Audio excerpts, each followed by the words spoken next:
Hi there, this is Claudia with Farm and Culture Company. Today I wanted to go over a basic kombucha brewing recipe. So we'll get started so you can learn how to make a 1 gallon size of kombucha for home. There's only a few ingredients that you need. One of them is going to be a glass vessel.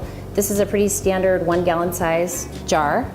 You'll also need some tea, 2 tablespoons of tea for a 1 gallon batch. You'll need organic cane sugar, 1 cup. And then you'll also need about 3.5 quarts of purified water, filtered water. And then we also have our starter culture. So this is where all the magic happens. So this is a Scoby, which is the starter culture. It's an acronym. It stands for symbiotic culture of bacteria and yeast. And then the liquid in here is the plain kombucha from your last batch. Okay, so that's all we need to get started. What we're gonna do first is we're gonna brew sweet tea. So I'm gonna pour in about 1 quart of water into our pot because we're gonna make a concentrated batch of tea, so you don't have to wait for it to cool. So we'll crank that up, and then we're gonna go ahead and add the sugar. Put the lid on and just wait for that to kind of come to a boil. So we'll give that a couple minutes. And while we're waiting for that, I just wanted to kind of mention a couple of things. There is a downloadable recipe that's super basic. It's a great one. I've used it many times and given it to friends and people who come to our classes. So this is downloadable on the website. Just go ahead and click on that. And I also have a couple of books that I would recommend too for anybody who's just starting to brew kombucha and getting into gut health and keeping your immune system strong with food. Is probably the most well-known book is called Nourishing Traditions by Sally Fallon. And she is definitely considered like the guru of gut health, repairing your body, and just a lot of the miracles that you can do with food. So this was one of my first books. It's like the Bible of gut health. So I definitely recommend that. And Sally does have like a super basic kombucha recipe that's here in print if you want to keep that on hand. And the other book that's really popular that I like, that's a newer publication, I think it came out like a year ago, it's called The Big Old Book of Kombucha. And this is written by Hannah Crum.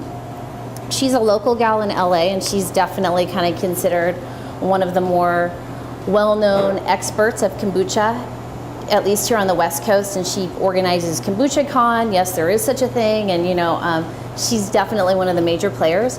And her book is great. It goes through like different ways of flavoring things, different tea blends. She even talks about Scoby sashimi and different medicinal herbs and stuff. So I definitely recommend picking this one up as well.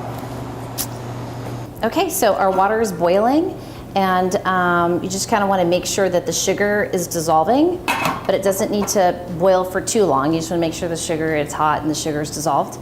I'm going to go ahead and add in our tea. I use loose leaf tea because I make a little blend of tea here at our shop.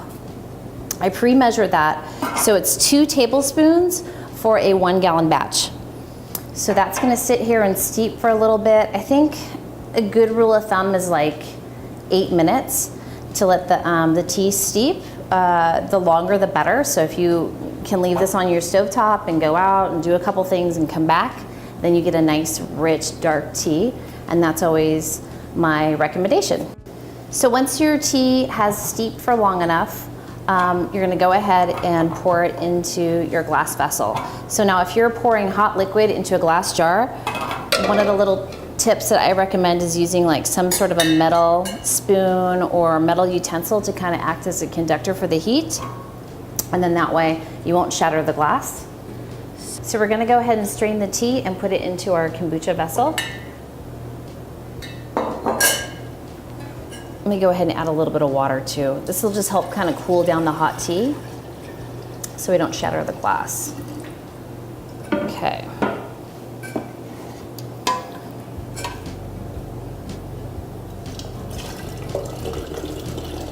Ooh.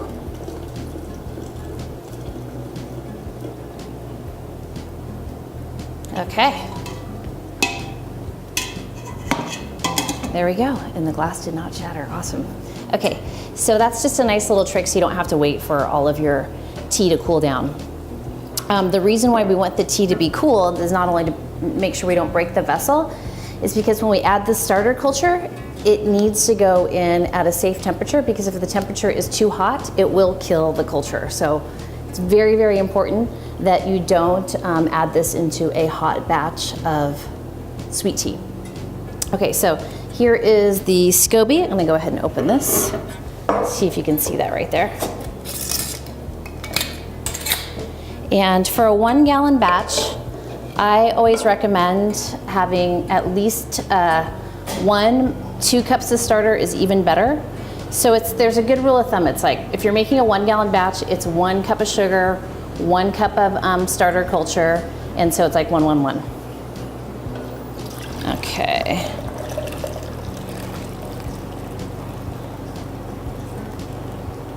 Okay.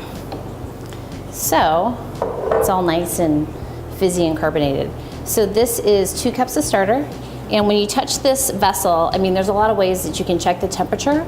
You can actually measure the temperature with a thermometer. But if you feel it and it's like you can touch it with your hand and not burn your hand, then it's a safe temperature. So you go ahead and add the starter culture. And you want to fill this level back up to right where the glass kind of curves. They call it like the elbow. I'm going to take this out now. So right about up to here with the rest of the water.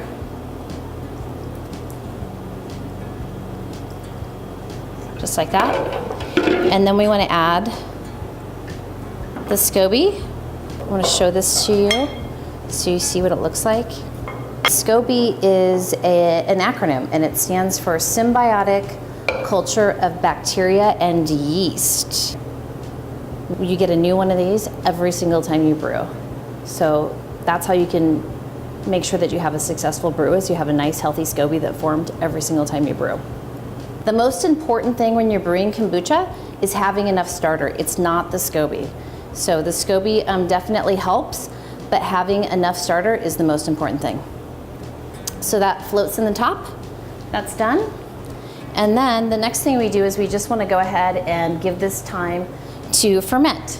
So what we do is cover the top with a piece of fabric. This is just a basic napkin, like that. And you want to secure the fabric down with a rubber band. I always do 2, because if one of them breaks, then you still have backup. Just like that. And then you just want to go ahead and label the batch. So I just write today's date.